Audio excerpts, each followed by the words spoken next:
함께합니다.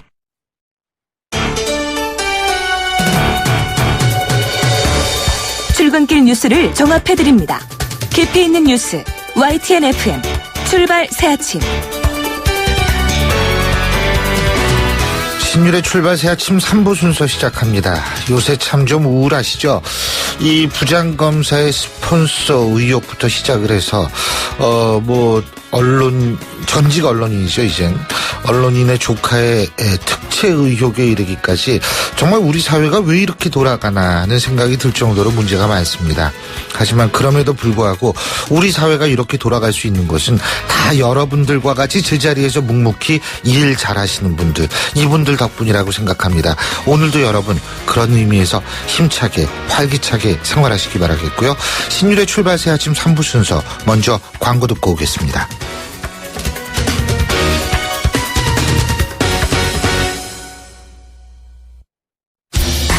항공권도 매진이야. 실시간 빠른 항공 호텔 예약 시스템 온라인 투어. 가격이 싸니 일정이 별로야. 알뜰하고 품격 있는 여행은 온라인 투어. 에어텔, 교통패스, 각종 입장권.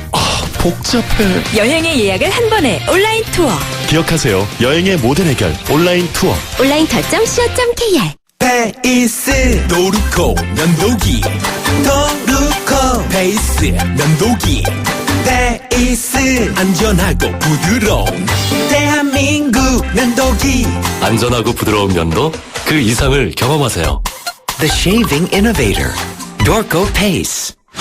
사장님, 성악가 김동규 씨네 집 바닥재 좋던데 우리 집도 똑같은 걸로 해줘요. 아, 요즘 떠오르는 바닥재 스타 강마루. 스타일 좋고 습기 열 긁힘에 강하니까 오래 사용하려면 그래서 스타 강마루로 하는구나. 성악가 김동규입니다. 강마루 스타는 스타 강마루. 스타 강마루. 온도와 습도를 항상 일정하게 유지시켜주는 항온항습기 전문기업 AR. 전산센터, 반도체 공장, 미술관, 박물관, 귀중품 보관실을 30년 축적된 기술로 AR이 지켜드립니다. 24시간 확실한 서비스 보장. 031-497-0561. 아유, 세 단계 종이 또 걸렸어. 정말 제본 하나 하려다가 미치겠네. 내가 진작 현대오피스로 바꾸라니까. 오늘 다 날 셀 거야. 이제 스트레스 받지 마세요. 사무기기 전문기업 현대오피스가 책임지겠습니다. 사무기기의 올바른 기준. 현대오피스. 고객님 사랑합니다. 배우 박소연이에요. 회식 후 운전이 어려울 땐 꼭 2588 대리운전을 부르세요. 2588 있잖아요.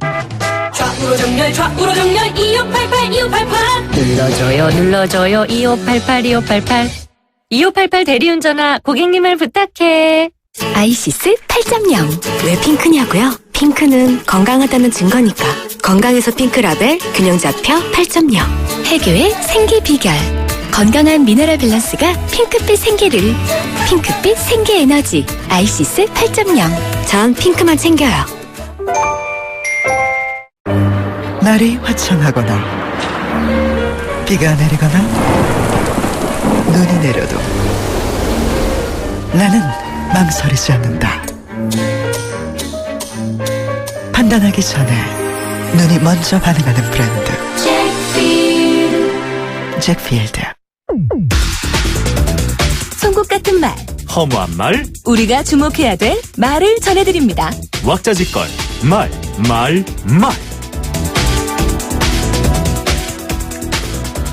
화려한 상차림에도 불구하고 정작 메인 요리가 무엇인지 알 수 없었다.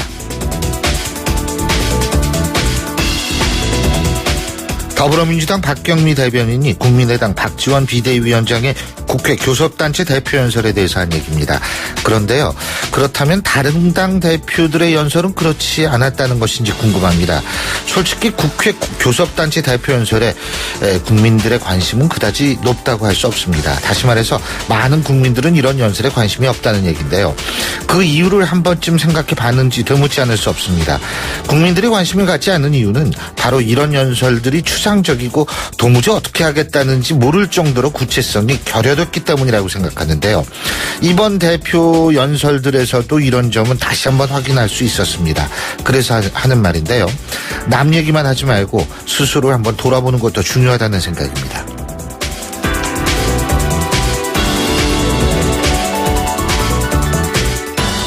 트럼프가 클린턴을 2%포인트 따돌렸다.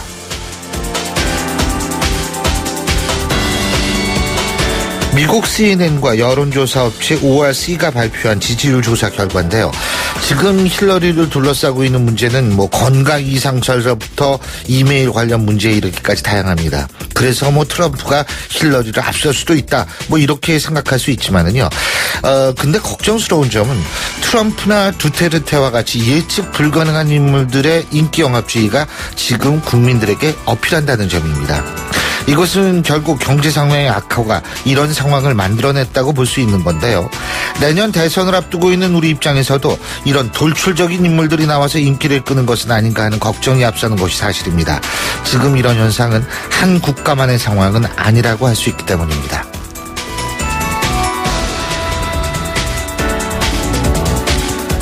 지카 바이러스가 눈에 침범해 결막염, 포도막염 등 눈병을 일으킬 수 있다.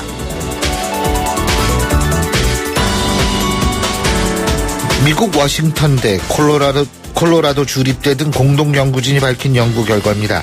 여기에 대해서 전문가들은 이론적으로 지카 바이러스가 눈물을 통해 전파된다는 가능성을 완전히 배제할 수 없다는 분석도 내놨다고 하는데요. 싱가포르 같은 경우에는 지카 바이러스가 이제 토착화될 가능성마저 거론되고 있죠. 지카의 공포가 동남아로 덮치고 있는 것은 확실합니다. 그런데 문제는 동남아보다 더 덥고 습한 여름을 보내는 우리에게 지카 바이러스가 남의 일로만 생각할 수 있느냐 하는 부분입니다. 그래서 하는 말인데요. 지금 이런 연구 결과를 우리도 잘 지켜보고 또 우리도 스스로 연구를 해서 그 피해를 선제적으로 줄여야 할 것이라는 생각입니다. 정부는 메르스 사태의 교훈을 잊어서는 안 될 겁니다. 지금까지 말말말이었습니다.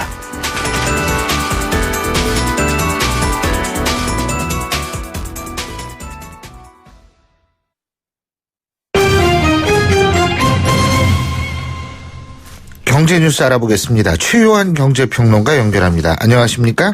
예, 안녕하십니까. 최요한입니다. 예. 지금 한진해운 사태 때문에 진짜 어수선한데 말이에요. 예. 예. 이 책임론이 불거지고 있는 당사자 중에 한 사람이죠. 최은영 전 한진해운 회장이요. 예. 근데 최은영 전 회장이 8년간 재임 기간 동안 한진해운에서 받은 보수와 배당금이 250억 원이 넘는 것으로 나타났다고 그러네요. 예, 어마어마하죠. 예. 2007년부터 14년 사이에 한진해운에서 받은 보수와 주식 배당금, 가족분 모두 포함해서요. 모두 253억 9,300만 원으로 집계되었다는 겁니다. 예. 최 전 회장은 2006년도에 남편인 조수호 전 한진해운 회장이 지병으로 사망하자 그 이듬해부터 2007년부터 2014년까지 최고 경영자로 한진해운 경영을 이끌었는데 이 법정관리 들어가면서 물류대란으로 번지는 가운데 경영권을 조양호 회장한테 넘긴 거죠. 그리고 나서 완전히 이제 그 알짜 자산만으로 수입을 올릴 뿐 정작 현재 이 한진해운 사태에서는 모르쇠로 일관하고 있다 이런 비판을 받고 있는 겁니다. 다른 경영이 어려워졌을 때는 이 배당금을 가져가지 못했지만 지속적으로 수십억씩 보수를 챙겼고요. 그리고 조양호 회장한테 회사를 넘긴 2014년 보수와 퇴직금 명목으로 69억 원을 받았다는 겁니다. 그 이후로 알짜 계열사인 사이버로지스텍과 유스SM을 유스홀딩스 계열사로 편입시키고 예. 현재 유스홀딩스가 2천억 원 상당의 여의도 한진해운 사옥을 소유해서 매년 임대료로만 140억 원을 받고 있거든요. 더군다나 지난번에 자율협약 신청하기 전에 본인과 자녀 2명이 보유하던 한진해운 주식 97만여 주를 전량 처분해서 검찰 수사까지 받았지 않습니까? 이 부분에 대해서 좀 책임을 져야 되는데 지금은 손을 완전히 뺀 상태다 이렇게 비판받고 있습니다.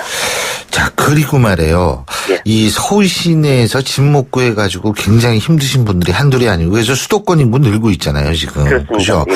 그런데 이거 아주 놀라운 결과네요. 작년 서울시나 버려진 빈집이 1만 5천여 가구로 사상 최대 규모에 육박한다.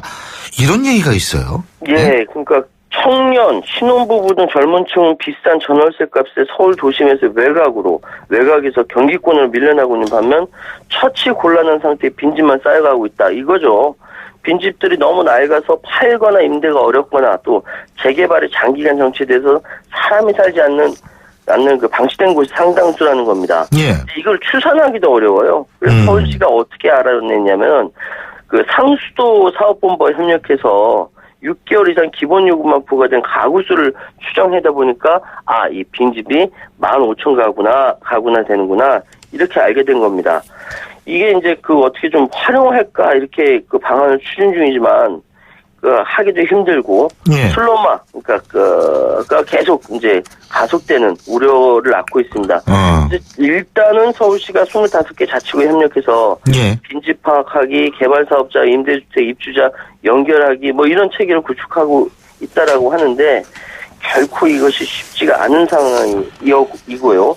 일단은 정비구역 해제지역, 은평구, 성북구 낙후 지역을 중심으로 리모델링 대상 빈집을 추가 모집하는 한편 개발업자, 집주인, 임차 연결해주는 통합 시스템 구축에 나섰다고 합니다. 그리고 국토교통부가 이 문제 해결을 위해서 연내 통과를 목표로 빈집 등 소규모 주택 정비에 관한 특례법을 추진 중이라고 합니다.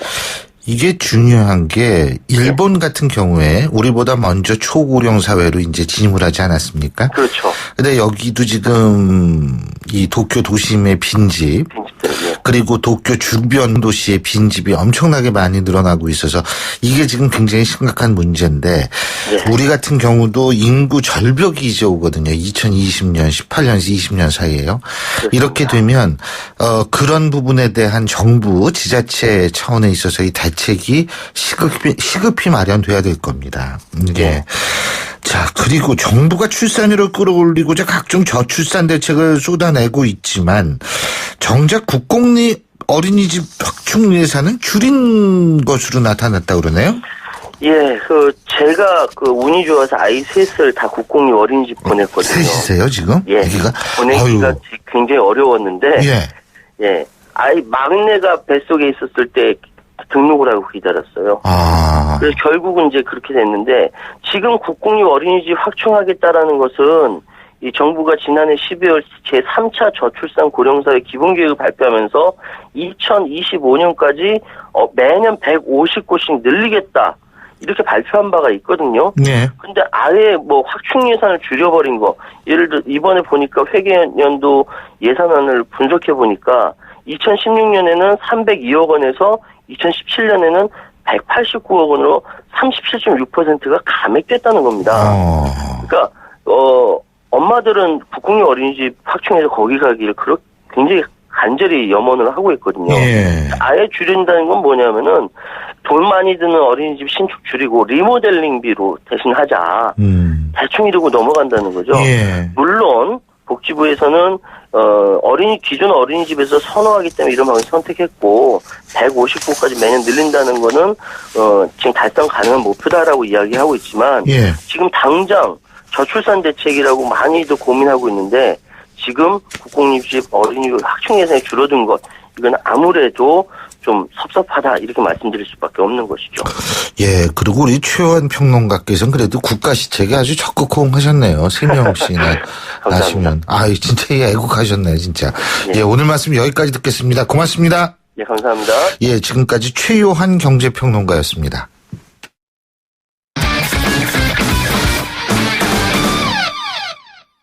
이번엔 스포츠 소식 알아보죠. 최동훈 스포츠 평론가 연결합니다. 안녕하십니까? 예, 안녕하세요. 예. 어제 저희 YTN에서 단독으로 보도한 내용인데요. 강원도가 국민 세금 700억 원이나 들여서 만든 스키 경기장을 대기업에 그냥 넘겨주기로 했다. 사실인지 모를 정도로 말이 안 되는 얘기인 것 같아요. 이게 어떻게 된 일이에요? 이 강원도 평창에 보강 피닉스 파크가 있습니다. 근데 여기에서 이 평창 동계올림픽 스키하고 스노보드 경기가 열리거든요. 근데 이 경기장을 만들기 위해서 이 국비하고 지방비 692억 원을 투입해서 이 슬로프 6개를 만들고 있습니다. 근데 강원도하고 보강이 체결한 협약서를 보면은 이 올림픽이 끝나면 보강이 10년 동안 위탁 운영을 하고 이 위탁 운영이 끝나면 무상으로 소유권을 가져가는 것으로 되어 있습니다. 이 10년 위탁 운영 기간 동안에 수익금 분배에 관한 내용도 포함이 되어 있지 않고요. 그러니까 이 협약서대로라면은 이 보강이 올림픽 스키장을 돈 한 푼 들이지 않고 갖게 되는 셈이죠. 그렇군요. 근데 이거 어떻게 이런 일이 가능한지 모르겠어요. 이 강원도 쪽의 해명을 들어보면 일부 이 보강 피닉스 파크의 시설하고 땅을 이용하기 때문이라고 얘기를 하고 있거든요. 그러니까 강원도 쪽에서는 이 보강의 시설과 땅을 이용하기 때문에 이 비용을 아낄 수 있다. 그래서 예산이 절감된다. 이렇게 주장을 하고 있고요. 이 보강 쪽에서는 이 올림픽 기간 동안에 영업을 중단하니까 이로 인한 손해 발생도 있고 또 이 올림픽 코스가 이 선수용이기 때문에 일반인들이 이용하기 힘들다. 그래서 특혜가 아니다. 이렇게 주장하고 있습니다. 근데 이게 스키장만 그런 거예요? 아니면 다른 경기장도 짓고 있는데 이거는 어떻게 되는 겁니까? 이 다른 경기장을 보면 이 관동대학교에 아이스하키장 건설 중이거든요. 저 카톨릭 관동대학교입니다. 정식 명칭이요. 예, 카톨릭 관동대학교입니다. 지금 이 자단이 바뀌어가지고요. 그리고 영동대학교에 또 쇼트트랙 보조 경기장이 있습니다. 또 이 아이스하키 경기장하고 쇼트트랙 보조 경기장 같은 경우에는 이 강원도가 계속해서 소유권을 보유하면서 해당 대학교에서 위탁 운영만 하게 돼 있고요. 이 소유권을 무상으로 넘기기로 한 이 보강과의 협약하고는 분명히 차이점이 있는 겁니다.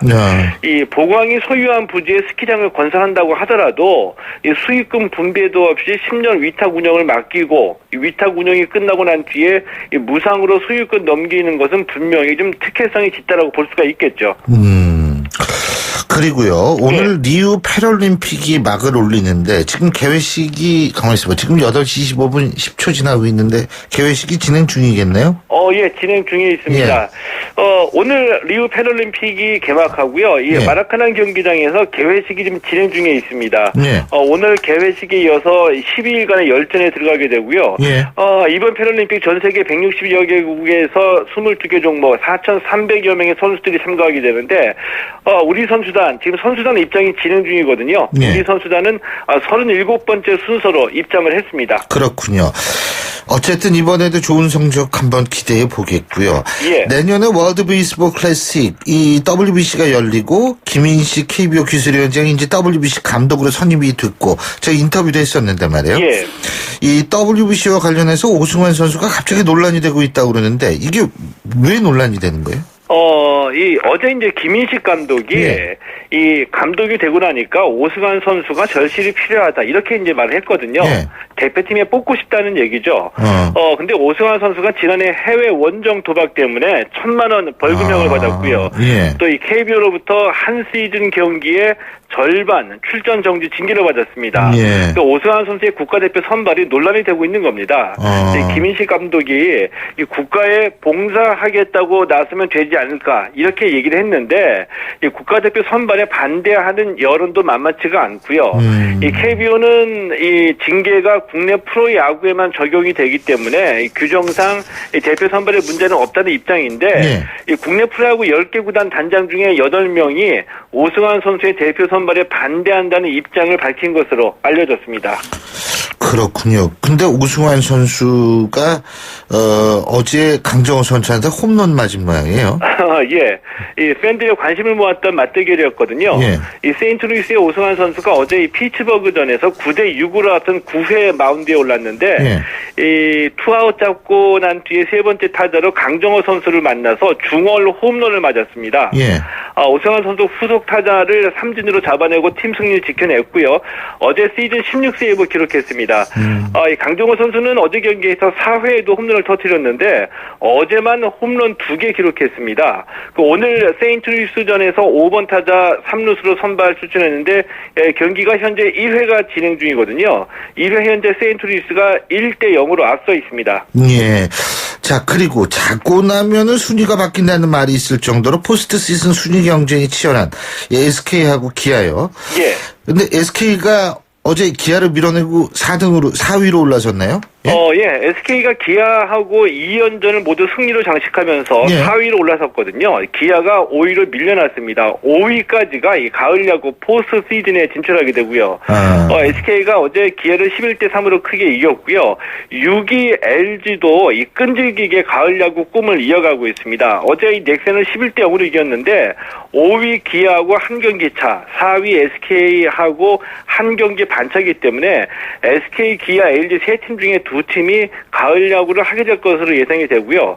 이승엽 선수 어제 시즌에 2,000안타 기록했는데 그냥 2,000안타가 아니고 역대 최고령 최소 시즌 2,000안타이고요. 네. 두산의 니퍼트 선수 어제 롯데전에서 시즌 19승을 올려서 이 초특급 투수의 상징인 시즌 20승을 눈앞에 두게 됐습니다. 그렇군요. 예, 오늘 소식 여기까지 듣죠. 고맙습니다. 예, 고맙습니다. 예, 지금까지 최동호 스포츠 평론가였고요. 신율의 출발 새 아침 3부 순서 여기서 줄입니다. 잠시 뒤 4부에서 뵙겠습니다. 안녕하세요. 배우 공연주입니다. 15살의 여러분은 어떤 꿈을 꾸는 아이였나요? 제가 케냐에서 만난 15살 소녀 도린의 꿈은 의사가 되는 것인데요. 학교에 가는 것을 무척 좋아하는 도린이 학교를 빠질 수밖에 없는 이유는 단지 여자로 태어났기 때문입니다. 우리와 너무 다른 그동안 말하지 못한 소녀들의 이야기 궁금하지 않으세요? 여러분의 관심으로 소녀들이 다시 꿈을 꿀 수 있습니다. 지금 월드비전 꽃들에게 희망을 캠페인을 검색하세요. 월드비전 꽃들에게 희망을. YTN 라디오 캠페인 더 가까이. 안녕하세요. 한국환경공단 이사장 전병성입니다. 혹시 자원순환사회라는 말을 들어보셨나요? 모든 국민이 함께 노력하여 폐기물을 줄이고 발생된 폐기물을 재활용하는 사회를 말합니다. 현재 우리가 사용하는 종량제 봉투 안에는 재활용이 가능한 자원이 70%나 들어있습니다. 가정의 쓰레기만 제대로 분리해서 잘 버려도 재활용 효과를 볼 수가 있죠. 9월 6일이 자원순환의 날이었죠. 쓸모없는 쓰레기라도 일상생활 속에서 꼼꼼하게 재활용하는 습관을 길러보는 건 어떨까요? 자원순환은 더 가까이, 쓰레기는 저 멀리, 재활용하는 습관을 기르세요. YTN 라디오 캠페인 더 가까이. 한국환경공단과 함께합니다. 골프 장갑도 G맥스, 생산 장갑도 G맥스, 헬스 장갑도 G맥스, 가죽 장갑도 G맥스, 장갑하면 G맥스. 대한민국 우리 장갑 G맥스. 30년 한길 범양 글러브가 만듭니다. 글러브 맥스. G맥스. 날카로운 분석, 내일을 보는 시선, 신율의 출발 새 아침. 신율의 출발 새 아침 4부 순서 먼저 광고부터 들으시죠. 자, 따라해보세요. 이카운트 ERP 4만원 회계 관리, 이카운트 ERP 4만원 재고 관리, 이카운트 ERP 4만원 생산 관리. 사업 성공 함께해요. 이카운트 ERP의 모든 기능을 월 4만원에 드립니다. 이카운트 가입비 부가세 별도. 당신의 랜드로버는 시간이 지나도 그 가치가 확실히 지켜져야 합니다. 랜드로버가 보장하는 랜드로버 인증 중고차 서비스 트레이드인 프로그램. 보유하신 랜드로버를 최상의 조건으로 팔고 신차 구입 시 특별 혜택까지 누리시기 바랍니다. 랜드로버 공식 인증 중고차 전시장에서 만나보세요. 신율의 출발 새 아침 오늘 순서 시작합니다. 오늘 아침 당신이 듣고 싶은 뉴스 94.5MHz YTN 뉴스 FM 신율의 출발 새 아침.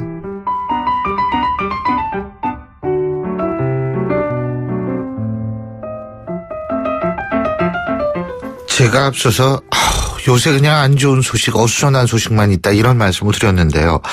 근데요, 사람을 후련하게 만드는 그런 분도 계시고요. 또 그런 소식도 있습니다. 그 여러분 잘 아시죠? 이 대출까지 받아가면서 기부하시는 분, 탤런트 김보성 씨인데요.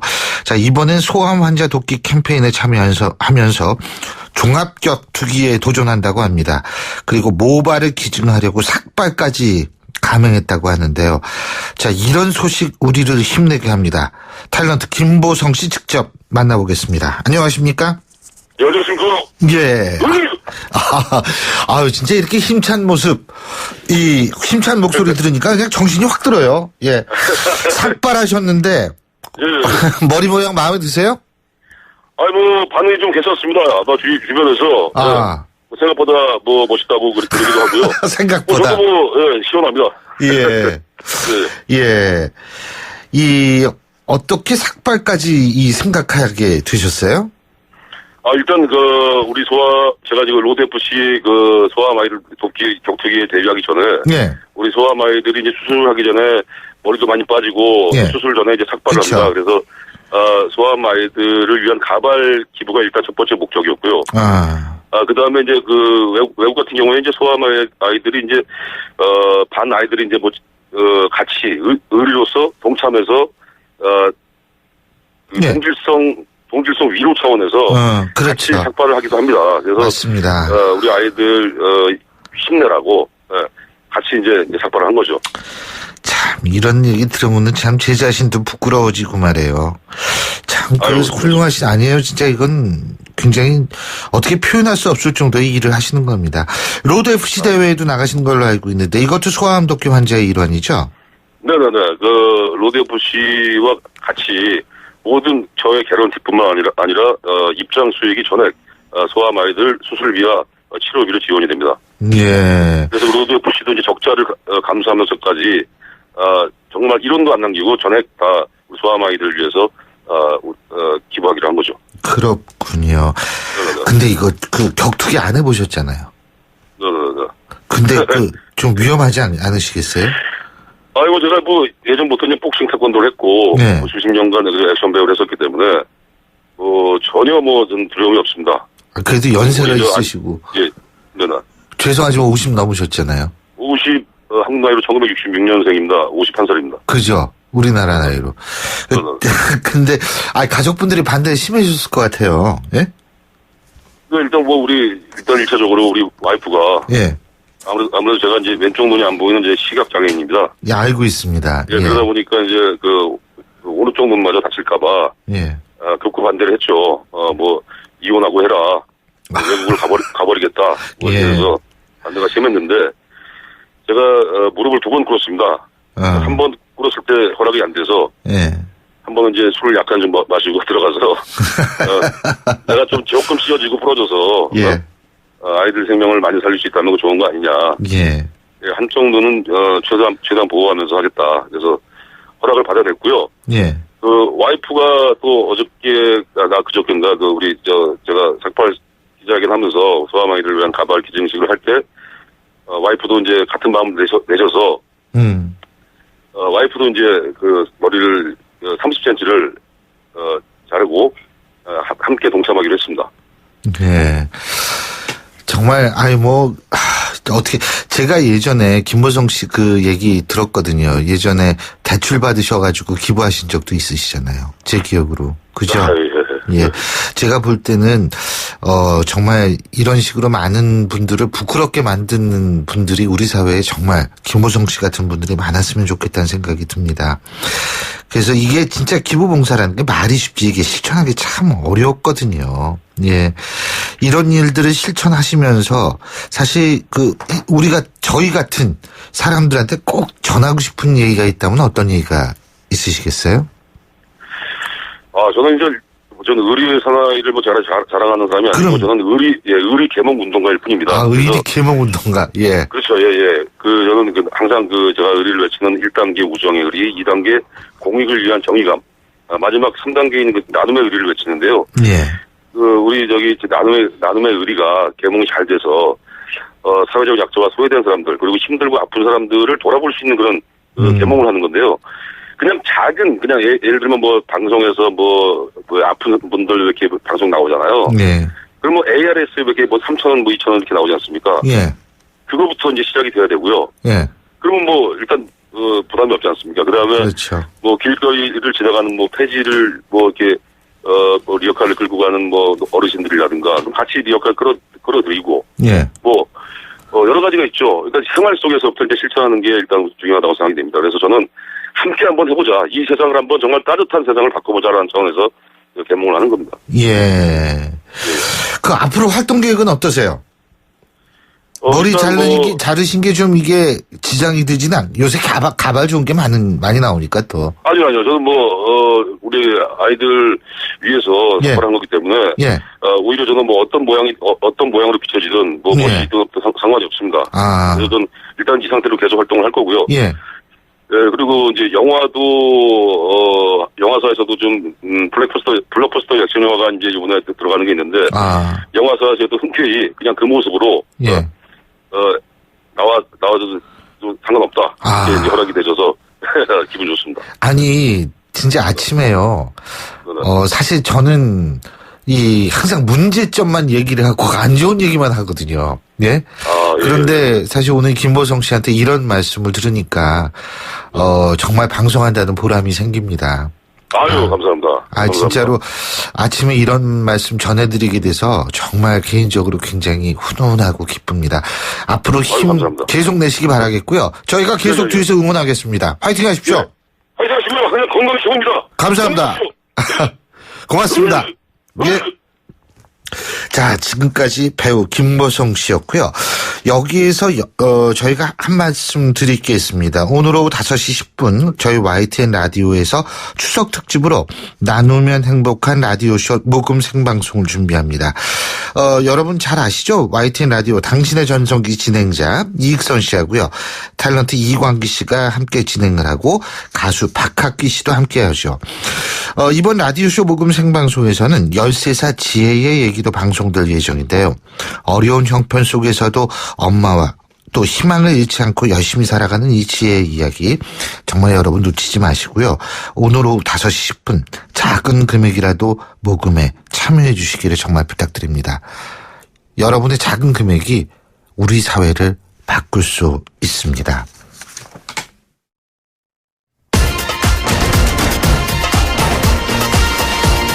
여러분이 지금 듣고 계신 주파수는 FM 94.5MHz입니다. YTN 뉴스 FM.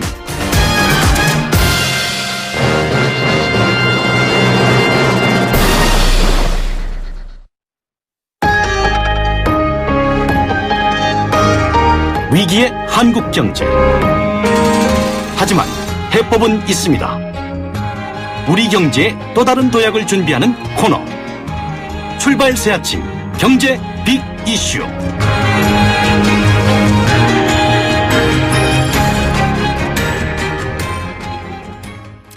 예, 경제 현안을 짚어보는 시간입니다. 오늘도 서울대학교 이필상 교수 나와 계십니다. 안녕하십니까? 예, 안녕하세요. 지난달 물가 상승률이 0.4%. 그러니까 16개월 만에 최저 수준이라고 하는데, 이게 수치로 놓고 보면 이거 좀 문제 있는 거 아니에요? 물가가 너무 낮아서 문제입니다. 그렇죠. 예. 물가가 내리는 경우가 두 가지가 있는데요. 첫 번째 경우는 기업이 기술 혁신을 해서 좋은 물건을 싸게 팔리면은 물가가 내립니다. 두 번째 경우는 소비자들이 돈이 없어서 소비를 안 하면 또 물가가 내립니다. 그런데 안타깝게도 우리 경제는 두 번째 경우입니다. 지금 우리 경제 보면은 고용이 불안하고요. 가계부채가 많다 보니까 소비 심리가 얼어붙었는데요. 그래서 시장에서 물건이 안 팔리고 물가 상승률이 지금 떨어지고 있는 겁니다. 문제는 물가 하락세가 아주 심할 경우에 경제 자체가 무력화될 수 있다 하는 건데요. 소위 말해서 디플레이션 함정이라는 데 빠진다는 겁니다. 우리나라 지금 그 물가 상승률이 0%대로 계속 이렇게 떨어지니까 기업들의 생산과 투자가 위축되고 있고요. 그러니까 일자리가 줄어들고 국민 소득이 감소하고 있거든요. 그래서 경제가 지금 성장 동력을 잃고 침체하는 그런 상태가 지금 계속 나타나고 있다 이렇게 볼 수가 있는데 아주 심할 경우는 경제가 추락할 수도 있다는 겁니다. 그래서 지금 물가 0.4% 우리 경제로서는 상당히 걱정스러운 그런 현상입니다. 그런데 교수님, 우리 청취자분들은 물가 0.4% 이래서 걱정이다. 이게 실감이 안 나실 거예요. 왜냐하면 배추 한 포기가 10,000원이 넘어요, 지금. 이렇게 되니까 이게 물가 상승률이 0.4%다? 근데 뭐 배추나 이런 거는 뛰고 있고요. 그러니까 결국은 이게 서민 고통만 커지는데 걱정은 2배가 되는 이런 현상이 되는 거 아니겠어요? 맞습니다. 전반적으로 물가는 크게 오르지 않고 있는데 식품 가격은 지금 폭등을 하고 있다는 것이거든요. 조금 전에 말씀드렸듯이 물가가 이렇게 0%대로 이제 내려오니까 일자리도 줄고 소득도 감소한다 해서 서민들 고통이 아주 큰데 여기 식품 물가가 이제 폭등을 하니까 그래서 먹고 사는 것까지 이제 어렵게 되니까 서민들로서는 덮친격이죠. 그러니까 지난달 그 폭염과 가뭄 때문에 농축산물 가격이 지금 폭발하다시피 하고 있는데요. 한국농수산물유통공사에 따르면은 배추 한 폭의 평균 작년에는 2,700원 하던 것이 지금 7,800원 이렇게 이제 발표를 했어요. 이 상승률로 보면은 가격이 180%인데 거의 2배 이상 뛰었다는 겁니다. 무도 70% 가격이 오르고요. 시금치도 186%나 오르고요. 그래서 배추 5폭이 김장 담그는데 10만 원이 든다고 그래요. 어떻게 먹고 사냐. 그런 어떤 얘기가 나올 수밖에 없는 거죠. 그래서 당장 걱정이 추석 장바구니 물가거든요. 예. 추석 그 차례상 비용이 전통시장을 이용해도 21만 6천 원이 든다 이런 추산이 나오고 있는데 작년에 비해서 7.4%는 오른다 이렇게 얘기를 하고 있습니다. 경제가 어려워서 상당히 지금 침울한데 그래도 이제 추석은 즐거워야 되는데 그렇지도 못할 것 같습니다. 그런데 교수님이 간단하게 왜 물가 상승률은 0.4%? 요게 일부만 지금 오르는 거죠, 그죠? 네, 아니 그러니까 그 물가를 이제 계산할 때 네. 국민들이 많이 사용하는 480여 개 품목의 가격 그거 평균 낸 게 0.4%고 지금 말씀하신 건 이제 일부 식품 가격이 많이 뛴다는 얘기인데 중요한 거는 국민들이 특히 서민들이 식품 가격 지출 금액이 전체 소득에서 많습니다. 맞습니다. 그래서 실제 받는 타격은 굉장히 크다는 거죠. 그렇죠. 그러니까 이 수치적인 물가 상승률은 지금 0.4%밖에 안 되고 근데 실제로 그러니까 체감은 올라가고 그렇죠. 그러니까 물가 상승률이 낮다는 건 경제적으로 열악하다는 거고 이제 큰일 났다는 거고. 전체적으로 이제 어려워지겠는데 그렇죠? 그 와중에 먹고 사는 서민들은 그러니까 이준 거죠, 이준 거. 서민들한테 고통이 집중되는 그렇죠. 거죠. 네. 근데 한국은행이 금리를 내리고 돈을 풀어도 물가가 안 오르네요. 이거 왜 이러는 겁니까? 보통 이제 돈 풀면 물가 오른다 그렇게 많이 생각을 우리가 하잖아요. 근데 금리를 한국은행이 1.25%까지 내려서 사상 최저 수준을 유지하고 있는데 지금 물가가 안 오르고 있거든요. 정상적으로 올라야 되는데 근데 이제 한국은행이 금리를 내려서 이렇게 돈을 풀 때 물가가 오르려면 두 가지 현상이 나타나야 됩니다. 첫 번째 현상이 뭐냐면은 금리가 싸니까 기업들이 투자를 늘려야 된다는 것이거든요. 그러면 일자리가 늘어나고 국민 소득이 늘어나면서 그럼 소비하자 이런 또 분위기가 형성되면서 물가가 이제 정상적으로 오르거든요. 또 한 경우는 그 가계 소비가 늘어야 됩니다. 금리가 싸면은 그래 돈 버는 거 저축해도 이자 얼마 못 받으니까 쓰자 이렇게 돼야 되는데 문제는 지금 서민들이 쓸 돈이 별로 없다는 거예요. 그냥 금리가 낮아도 기업 투자 안 되고 있고요. 그다음에 가계 소비 늘어나지 않고 있으니까 물가가 지금 이렇게 주춤거리고 있다. 그렇게 볼 수가 있는데 그렇다면 그렇게 푼 돈은 어디로 가겠느냐 지금 그것이 좀 궁금한데요. 한국은행에서 돈을 이제 금리를 내리고 돈을 계속 푸는데 그 돈이 기업 투자나 가계 소비로 가지 않고 부동자금으로 떠들고 있습니다. 그래서 한 1,000조 원 정도 부동자금이 지금 떠들고 있는데 그 돈은 언제든지 부동산 투기가 어디 보이기만 하면은 소낙비처럼 내리는 그런 자금으로 떠들고 있는데 경제 거품만 일으킬 가능성이 크죠. 상당히 지금 불건전 방향으로 돈이 흐르고 있다 이렇게 봐야 될 것 같습니다. 성장률이 지금 3분기째 0%라고 그러더라고요. 경제 성장률이. 2분기 경제 성장률이 0.8%인데 그것이 3분기째 0%대입니다. 작년 4분기 0.7%, 올 1분기 0.5%, 그리고 2분기 0.8%인데 문제는 앞으로도 당분간 회복이 어려울 것 같거든요. 그렇게 치면은 저성장이 고착화되는 거다 이런 어떤 우려를 씻을 수가 없는데요. 문제는 이 저성장 기조가 저물가를 유발한다는 거예요. 성장이 안 되니까 일자리 부족하고 가계부채 자꾸 늘어나거든요. 그러니까 이제 소비 못하고 물가가 이제 떨어지는 거다 이렇게 볼 수 있는데 그래서 결국 디플레이션 함정으로 경제를 밀어넣고 있다 이렇게 볼 수가 있는데 이게 근본적인 문제 두 가지가 있습니다. 하나는 뭐냐면은 좀 청년들이 일자리를 제대로 못 찾고 거의 50%가 지금 길거리를 헤맨다 이렇게 볼 수도 있는데 그렇다 보니까 성장 동력이 꺼지는 거예요. 청년들이 일을 해야 경제 성장 동력이 이제 살아나는데 이게 꺼지고 있다. 그러니까 저성장 기조가 고착화되는 하나의 중요한 원인이 되고 있다는 것이고요. 또 하나는 노령화 속도가 세계 1위입니다. 그러니까 장기적인 어떤 관점에서 봤을 때 성장 잠재력이 지금 급격히 떨어지고 있다는 것이거든요. 이대로 가다가는 우리나라가 정말 저성장 함정에 빠져서 그대로 경제가 침몰하는 것이 아니냐 그런 어떤 우려도 씻을 수가 없다는 것이죠. 아니 그리고 저도 이거 몰랐는데 2분기 국민 중소득이 0.4% 감소했다 그러네요. 네. 그 국민 총생산은 2분기에 0.8% 증가했는데 국민 총소득은 마이너스 0.4% 감소를 했습니다. 그래서 국민 총생산하고 국민 총소득하고는 좀 다릅니다. 예. 국민 이제 생산은 GDP라는 건데 예. 이거는 한 나라 영토 안에서 이루어진 경제 활동의 총 가치다 이렇게 볼 수가 있습니다. 영토의 개념인데요. GNI는 예. 그 나라 국민들이 실제로 쓸 수 있는 소득이 얼마인가.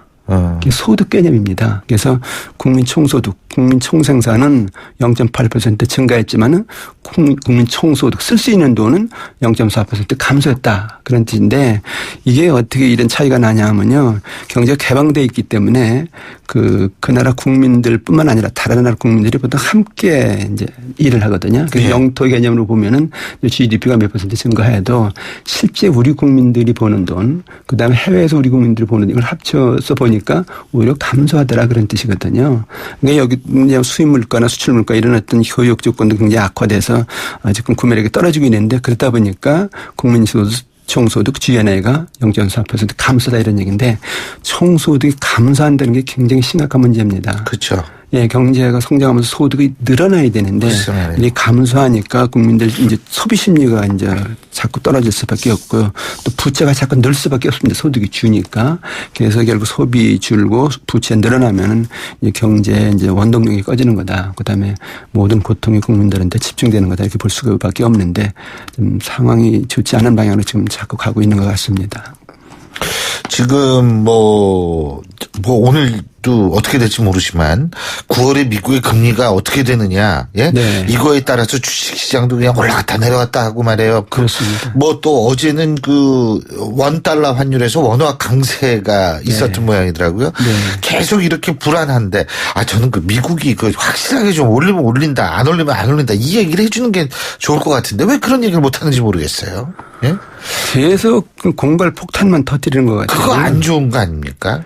경제라는 것이 가장 무서운 것이 불확실성입니다. 예. 뭐가 어떻게 될지 모르는 불안감 이것이 경제의 가장 큰 적인데 그걸 미국이 지금 계속 그런 어떤 불안감을 조장하고 있다 이렇게 볼 수밖에 없는데 내리면 내린다 올리면 올린다 확실히 얘기를 해야 되거든요. 얘기를 해야죠. 굉장히 무책임한 거죠. 글쎄 말이에요. 막 화가 나더라고요. 신경질이. 그래서 우리 경제 입장에서 보면은 미국 금리 인상하면 그것이 일종의 태풍처럼 불 수가 있는데 이게 외국자본 빠져나갈 수 있고요. 국내 금리 인상이 이제 압박을 받는데 만약에 국내 금리가 인상되면 가계부채 뇌관이 터지니까 이게 보통 불안한 게 아닌 거거든요. 그러니까 빨리 우리가 이제 인상할 걸 대비해서 준비를 하는 수밖에 없죠.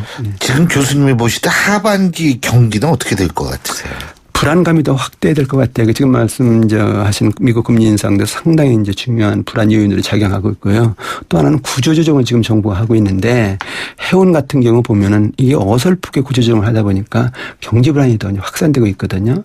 근데 앞으로 철강이라든가 조선이라든가 석유화학 이런 데 계속 구조조정을 해야 되는데 이것이 이제 제대로 돼도 문제지만 이렇게 어설프게 한다면 경제가 엄청 불안해질 거라는 겁니다. 그래서 이제 실업자도 늘고 지역 경제도 침체하고 그렇다면 경제 성장률이 더 떨어질 수가 있죠.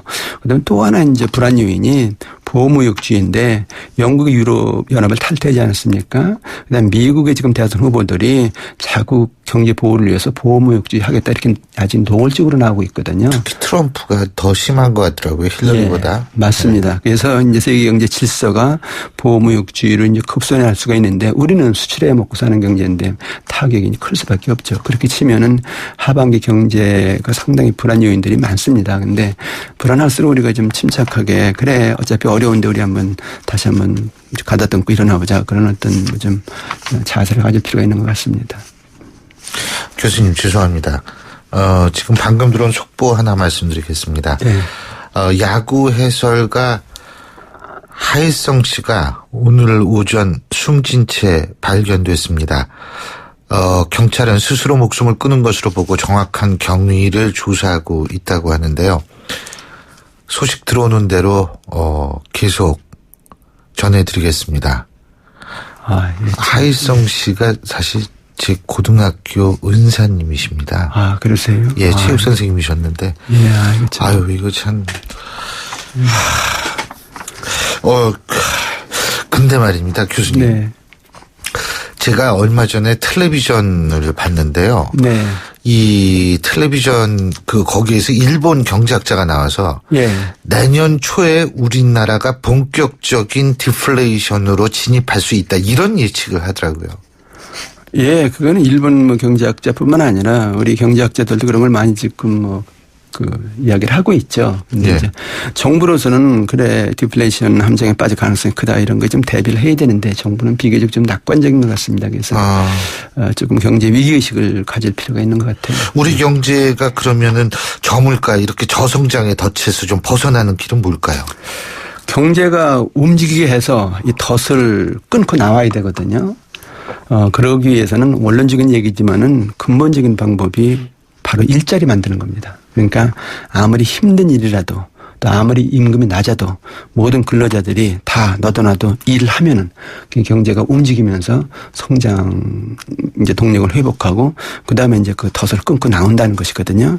그래서 정부는 모든 정책을 다 일자리 만드는 데 집중해라. 그래서 중소기업 어떻게든지 좀 살려내고 자영업 살려내라. 그리고 임금 상한제라든가 근무시간 단축 이런 정책 제대로 펴서 일자리 좀 나누기 좀 해달라.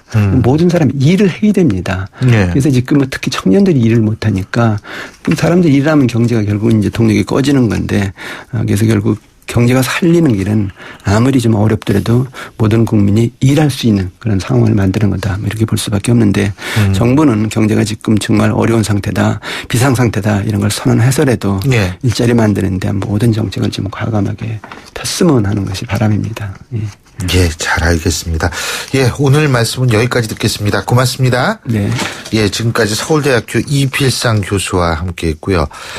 제가 다시 한번 속보 말씀드립니다. 야구 해설가 하일성 씨가 오늘 오전 7시 50분쯤 숨진 채 발견됐습니다. 서울 송파구 삼전동 자신의 사무실 4층에서 목을 매 숨진 것으로 확인되고 있는데요. 경찰은 스스로 목숨을 끊은 것으로 보고서 정확한 경위를 조사 중이라고 합니다. 경위가 어떻게 됐건 삼가 고인의 명복을 빌겠습니다. 신율의 출발 새 아침, 오늘 순서는 여기서 모두 줄이겠습니다. 전 내일 아침 7시 15분에 다시 오겠습니다. 신율이었습니다. 고맙습니다.